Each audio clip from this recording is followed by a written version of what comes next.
Evening. Oh, no respawns. Hope you're doing well. So this, firstly, ignore those machines that are already in a place. Yeah, they're just. I scrapped my idea, and this is where the build actually begins. Just for the record, that was my old idea, which I'm pulling apart. Anywho, so welcome. This is the interior of my Red Rocket build. This is the Manufactorum. Why did I say Manufactorum? This isn't something like out of Warhammer 40k, but it's the big Manufactory area, or big, compact, small. Anyway, it's a Manufactory area. The whole, for those who don't know or don't remember, the whole theme for my Red Rocket build is it's basically a weapons manufacturer similar to the gun runners in New Vegas, and they basically just manufacture all the arms and ammunition and stuff for the Commonwealth. This is me deciding. I opt instead to use a hopper that manufactures ammo because I figured it would be the one thing that you would probably need to manufacture in a machine, or I don't know, it would suit it. Rather than specifically weapons. I could only fit one in here. I was going to have 4, but it was way too packed. Just the record as well, my little manufacturing area isn't very... I mean, in terms of my conveyor belt layout, isn't fancy. It's literally just this little L shape, just for the record. This isn't one of those builds where I make some really cool, you know, winding, funky-looking conveyor belt section. Also notice the fact there's a giant gap, and I completely forgot, because that's what I do. Don't worry, I'll fix it in a sec. But yes, so this took me hours and hours and hours and hours and hours because I couldn't decide how I wanted it to look. It was a little bit of an interesting one. I was actually going to have the full tour for you today, but I started doing this and realized I wanted to show you the thought process. Because I did promise I would do kind of a decoration type video, but also the fact that it's just a little bit of a...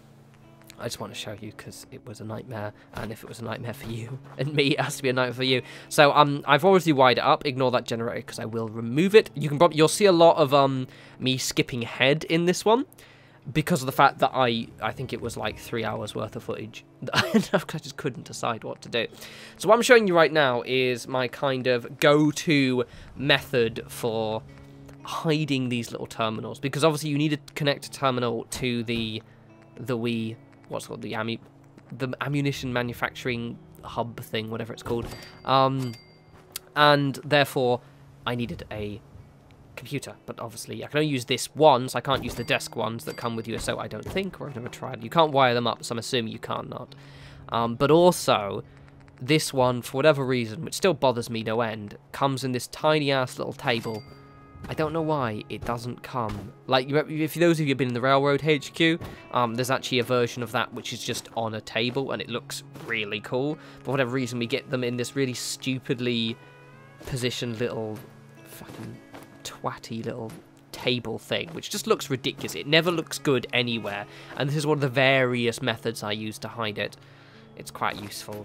It's a lot of use. Back in the day, I used to do this with the black rubber rugs, and then prior to that, even before, I did it with the whatchamacallit, those little blue square rugs, and it's so much easier with the invisible rugs, mainly because you don't have to worry about then hiding the rugs, which was kind of my nightmare that I used to do before. So as you can see, what I do is I pop this down here like this, get a rug. So I've got them, that's just the table, right, and then I just make a big pile of rugs. And this is having it, you have to unwire it for the reason it sometimes doesn't go on, and then I measure the height. Don't forget to actually attach it to another rug.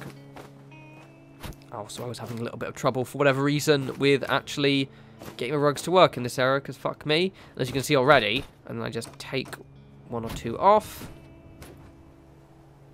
And I take a few more off. And voila. There we go. And that's just a useful little way of actually having it. So it looks cool and doesn't look all twatty. So right, what I'm doing right here is this is the platform for the generator, because what I had in the back, well, I couldn't wire it up. Andrew 6 has added those generators from the vault, but I couldn't figure out how to wire them up, because normally the ones come with a platform, his ones don't come with a platform. He does also add them as well. So instead I opted to do this, which is basically kind of spin this barricade around for a bit, because that's what I decided to do, but also attach it to a rug and actually position it in the back. See, my biggest problem with this area is it's kind of small, right? Like, it's kind of cramped, and I had a vague idea of what I wanted to do. Namely, I wanted it to be a manufacturing area that was very compact and kind of, you feel a little bit claustrophobic on the inside. And I wanted it to eventually, so when you get the actual full tour, I'm going to make sure it's nice and noisy in here as well, with all the machines turned on and everything. But just trying to like get a sense of, because my biggest trouble with this was kind of hiding the boring bits. I don't know, I just can't, the best way of wording it. You'll see what I mean. So I try and add a lot of texture where there doesn't necessarily need to be any. So for example, I just mount the generator on the platform here by dint of the fact that I just wanted to break up the monotony of the floor, and it was quite a challenge. This took fucking ages. It took bloody ages. Worth it though. I'm quite pleased with this build, and the next video will in fact be the full tour, because then I have to do is just decorate the inside, and I'm going to be adding more bits and pieces to this area as well, because I've kind of decorated it to ostensibly finished, but there's still loads of bits and pieces. Like for up here, for example, isn't very decorated. Adding stuff to the walls, it just needs more chaff and shit in it, basically. So this is quite a cool technique. By the way, I just recommend you do this as a kind of your go-to little generator mounting area. It's very cool, and as you can see, you can squeeze it into surprisingly small areas. Looks pretty grand. Looks alright. Oh, by the way, I decided to not block off the gaps between these big walls and the top. I don't know why, I just weirdly liked it. Because initially, when I first did this, and when I first did the walls, I actually raised them up so they were kind of closing off the gap, but they just looked a little bit weird, kind of clipping, and also just, it just didn't work. So I just kind of left them like this. They look cool, but yeah. So now, this is my kind of go-to technique. So firstly, by the way, these are absolutely awesome. Which in the manufacturing area, if you go into MISC, in the, say, power, manufacturing, machinery, decorative, by the way, you've got a whole metric fuck ton of these rather cool industrial machines, and there are loads of them. I had to resist the urge to go a bit overboard with these, because they're quite cool, but it could be very easily, you know, just kind of, yeah, a bit too orange, shall we say. But they're very cool, and I want to make more use of these. But yeah, Davy's a kind of go-to decoration technique, which I'm going to show you in a second, because I was a bit overwhelmed with this whole area. So once I've got these bits in, because I knew I wanted these as kind of wee little set pieces in the corner here, I'm just going to basically plop down everything I intend to place, and then kind of move it around. I don't actually show you me moving it around too much, because you don't need to, but I show you what I place down, basically. These are so cool. Oh, I need to use these. I forgot about them. I basically remember seeing them when I did the video on this mod, when it had been up, when it got its last major update. And yeah, I completely forgot about them. Speaking of major updates, you'll see in the tour at the end, I've got my guards now. In the Unlock Summon Objects mod, Andrew's recently updated the guards section. So there are now NPCs with power armor, and there are non-faction and faction versions. Here we go with me, just kind of slapping a load of stuff down. So basically, I don't know where I'm putting this. I'm just kind of like putting all of the stuff down that I know I'm going to use. It's a really useful technique if you're a little bit overwhelmed like I was, and being just like, right, I don't know what to do, so I'm just going to put everything down ready, and then I can kind of move it around. It is a useful technique, because it makes it a bit easier for you to kind of visually see roughly where everything else is going to be, even if maybe that isn't the kind of the final place where it's going to be. But yeah, speaking of the Untitled Chapter mod, I said he's added non-faction faction guys with power armor, which looks awesome, and they all stand now. They don't patrol. He's got them so they just kind of stand there, which I think is a bit better, and they're awesome. And by the way, I've got a little method I just want to mention while I'm doing this little boring part here. Is if you want to change the if you want to change what weapons they're armed with, it's similar to the way I've mentioned how you change the way the guards look. You need to put the guard down, and then it'll randomly generate a gun, and you have to keep doing that until you get the gun you want. The reason why I point this out is because I didn't know this for ages, and so my power armor dudes were holding like pipe pistols and looked ridiculous, but then I started experimenting, and now they've got all assault rifles. Those are the big thick grey ones, so it looks a lot better. So over here, like, this is my old idea of the metal panels, which, by the way, if you want to know where those are, it occurs to me I don't actually show you where these are. They're just in the metal, so wood, metal tab, where you've got there's a MISC section, and it's just you put them in, yeah, they're there. But I changed my mind with them. So the whole area with this one is I still wanted it to feel like that that Manufactorum, that kind of really claustrophobic, reeks of engine oil kind of place. And it didn't feel like it, and it took a long time for it. It still could do with some work, I think. But as you can see right now, I'm trying to kind of add detail where there necessarily isn't detail, but kind of adding texture to the floor. This is hours into me building this, by the way. I started this about 6, 7 o'clock this afternoon. And it's now just coming up 12 o'clock. So I've been doing this for about 6 hours today. On Bank Holiday Monday. Fuck. It was worth it, but it was what occasionally this happens when I'm making a build, where I get to a certain part, and I'm like, I don't know what I'm doing. What am I doing here? See, here, this one's being a dick, and all the bits and pieces are getting hidden underneath, because why not? Because fuck me, really? Well, you're a twat anyway, I didn't like you. Yeah, you can go there, that's fine. So, this is going to be cool. I'm still trying to think where I'm going to be building next. I don't know.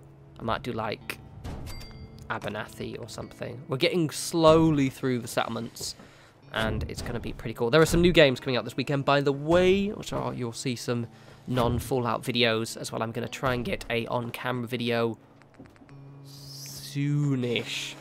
Soonish, so that'll be cool. But yes, I'm thinking of the next segment is potentially Abernathy, so I can kind of do all the near sanctuary ones. So you can kind of look at the area for a second, right? It looks off.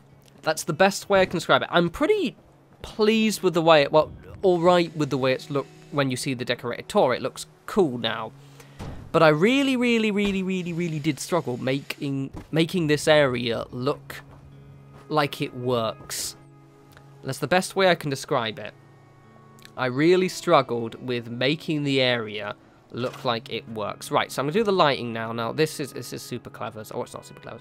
Oh, yeah, wait, no, I have to put lights in first before I show the super clever part. So this is... So this is me just fucking around with the lights. Okay. Right, so these are the custom vanilla assets lights, as you've seen them before. And remember how you place them, let's remind everyone, is that you need to scroll over, because you notice these don't have a green outline, right? So once you place them, you can't remove them. So always save before you place these down. And you need to scroll down, you need to look at the floor, scroll, you notice how I scrolled over to that lamp, and it went green? Like I'm doing there, watch, like that, and I scroll back. The reason being is that I couldn't place that. And then you scroll directly back to the item it places. You need to have the custom vanilla assets mod, and you need to make sure you have lights enabled. It's really confusing, I know. But however, you notice these don't draw light. Oh no, that's awful. We don't want that. So I was going to show you my super clever ways of adding lights. It's actually pretty straightforward, and you probably can gather all I'm going to do already. I was quite pleased. So in the custom vanilla assets mod as well, you'll notice that we've got these, which are basically these just invisible light sources. They don't require power, by the way. And you just pillar them up, raise them up as high as you can go, and voila! It works, right? They make sense. It's cool. I didn't think this would work so well, and I thought I'd end up having to have a shitty light source or something, but it's cool. So I've got my little lamps at the side, and then we've got these little thingy lamps, which is cool. I wish they gave off light. These are the ones, by the way, that I've always wanted, like those lights on the strings.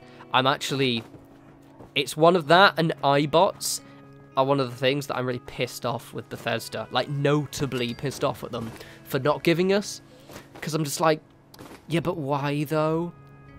Like, iBots for just a case of, come on. And then these lights, because they're freaking everywhere in the main game. For whatever reason, we don't get them. So here we are, and the tour's coming in a second. It looks good. So basically, also, I did a bit of an evening thing, so you can see the lighting work out. This place looks so good. Look at the guards. Look at the guards. You'll see them properly. I've got a couple of, what should we call it? The ones from... one of the guys from Nuka World, I can't remember the name, but here's the inside. It looks cooler now, right? It's had a lot more decoration. It's kind of got an aesthetic. Also, I turn on the conveyor belt in a sec, and it just doesn't. It works, right? But they just don't make enough ammo to look like it's like manufacturing loads. It looks really shit, which is crap. I was hoping to it would make loads really fast, but it doesn't. So the whole area looks cool. Loads of decoration needs to be added to this. And look at this, made one freaking 10mm armor. Bullshit. Fucking shit, mate. Oh well. Oh well. The area looks cool. It's fine. So anyway, as always, follow me on Twitter at norespawns. The next video will be the tour, and then I'm going to start working on somewhere else soon. So if you've got any suggestions, a place I haven't gone, let me know. But I'm probably going to go over the Happy if I can't. If no one, anything else doesn't stand out to me. Anyway, so yes, you guys enjoy the rest of your week. Don't forget to check out the new updates for USO. Definitely the guards, as I said, they're very cool. And until we speak again, you guys take care.